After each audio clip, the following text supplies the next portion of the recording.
So here it is, the review on the last Morphers that I haven't done the review on. The Wind Morpher and the Thunder Morpher from Ninja Storm.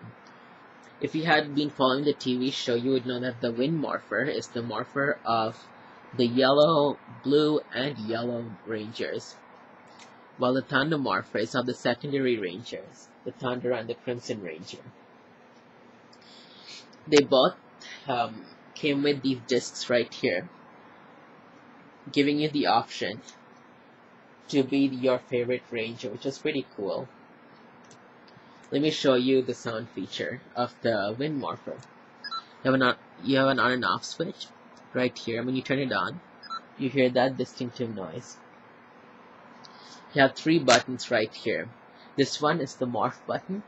When you press it, you hear that, and what you would do is you continuously spin this disc right here. Next, we have the alert noise. You press it again to turn it off. Next, we have the disc shooting button. Basically, that's supposed to represent when the Ninja Storm Rangers were able to shoot discs out of their morphers. So this is what it sounds like. You would press, then you'd continuously keep spinning this, and it actually would not stop unless you stop. It will keep on going forever until you stop. And that was basically it for the Ninja Storm Morpher. It wasn't too complex. It was basically the same. How you would go about of changing the discs are, grab an end and just force it out. And then you would take the discs off your favorite ranger. Just put it in like so. That's what the Blue Rangers would look like. So the sound features remain the same. It didn't change just because you changed the disc. So it was purely for the look. It's a bit stiff here, so I have to be careful with this morpher.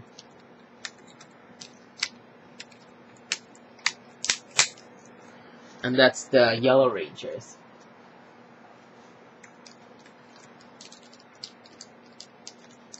Yeah, it's actually very stiff. I'm not even going to try and take it out anymore. Well, the Ninja Storm Morpher, I would say, is one of the morphers that had the most poorly made wristband ever. Because the Wind Morpher, this wristband was actually quite short, and it was a bit harder than the previous wristbands that we had. And I have actually a small wrist, so that's saying a lot when it wouldn't even fit me that well. So let me just put this morpher on and I'll show you what I'm talking about. And that's as far as I can get the wristband. As you can see, there's a lot of leftover Velcro right here, so you can see how badly it fits me. So if you have a big wrist and you're a big guy or girl, unfortunately you might have to replace the wristband because it's not going to fit you that well, or it might not even fit you at all. That was my only complaint on this morpher. And another thing is, for Time Force, they went over the top by attaching the wristband loops onto the battery cover.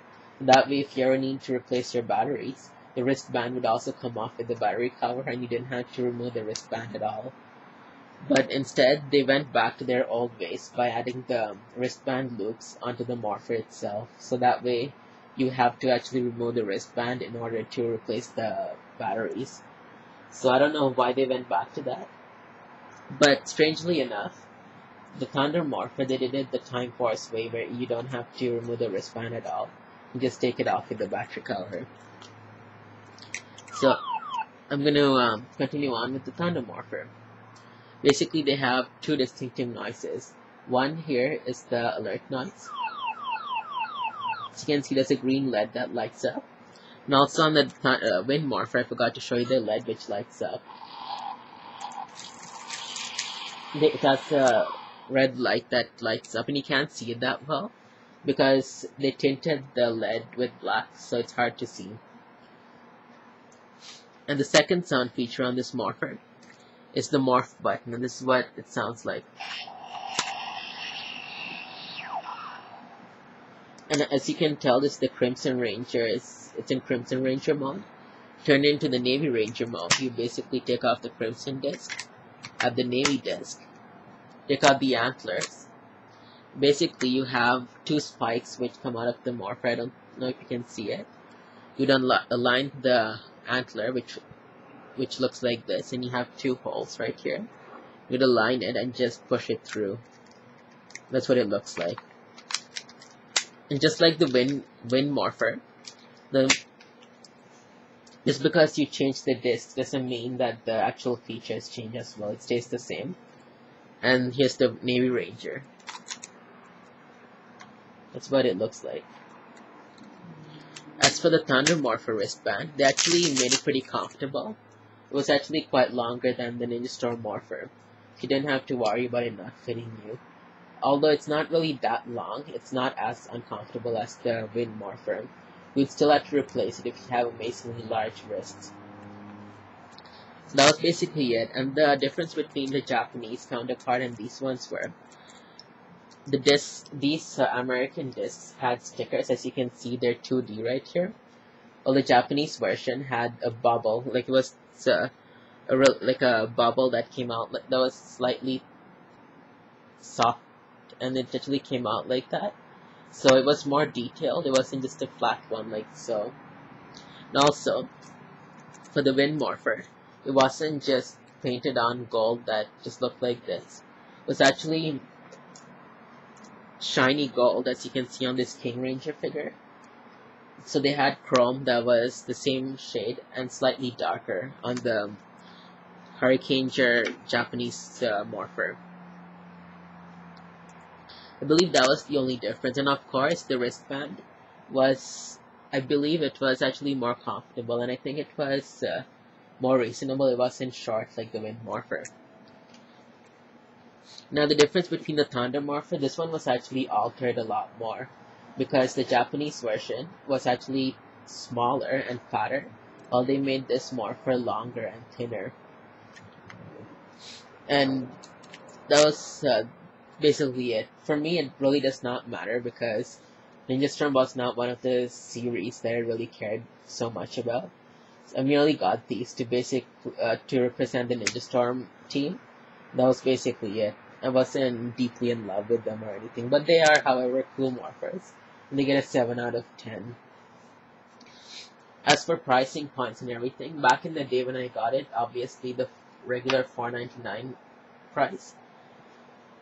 But nowadays, since it's been 7 years since Ninja Storm aired, you could get a new set for under maybe $30, but it would at least come close to $30. But if you were to get a loose set, you can get it from anywhere from $10 to $20. Because these morphers, again, they are not like highly seeked ones like the Astro Morpher, Zeonice, or Turbo Morpher, like those morphers. So you'll be able to get these for a decent price. But if you want my recommendation, do not spend more than $35 because they're not really worth that much. Unless, of course, you're a die-hard fan and you think if you believe Ninja Storm merchandise is worth that much to you, then I would say go for it. It really only matters in what these merchandise items really mean to you. But if you're a basic fan and you just want something like the basic Ninja Storm Morphers represent Ninja Storm, you can get something easily for under $30. So that was basically it in my Ninja Storm review, and if you have any questions or concerns, as always, please do not hesitate to ask. I'd gladly answer them for you. And thanks for watching, and have a great day.